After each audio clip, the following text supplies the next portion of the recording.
ọmọ Yorùbá àtàtà a mà ti kú àkókò yìí o. Òwe pọ́nbélé ohun ọ̀la ti mú wá. Òwe tá a máa ń pa ńlẹ̀ Yorùbá tá a kì í pa á tán. Òwe wo gan-an la fẹ́ lọ wò lónìí? Tí Yorùbá bá ní òye làgbà ń wò, òye làgbà ń wò, ǹjẹ́ ṣé a ti pa òwe òun tán? Rárá, àti ìpa tán. Ṣùgbọ́n a máa ń sábà lu ọ̀rọ̀ ìgbà òye làgbà ń wò. Orí òye làgbà ń wò, ṣùgbọ́n àìpa tán. Báwo wá ni Yorùbá ṣe ń pa tán?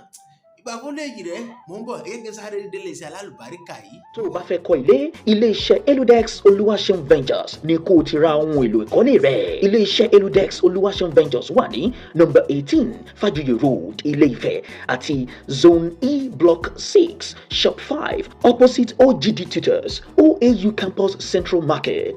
Telephone 080-333-78142. Tí Yorùbá bá ní òye làgbà ń wò, òye làgbà ń wò, àpatán rẹ̀ ni òye làgbà ń wò.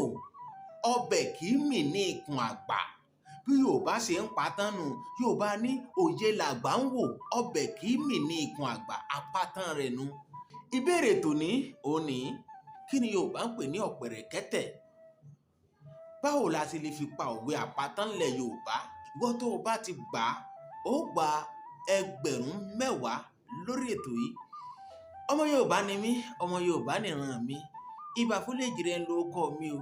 Yorùbá dùn, ó dùn bí àgbàyàn.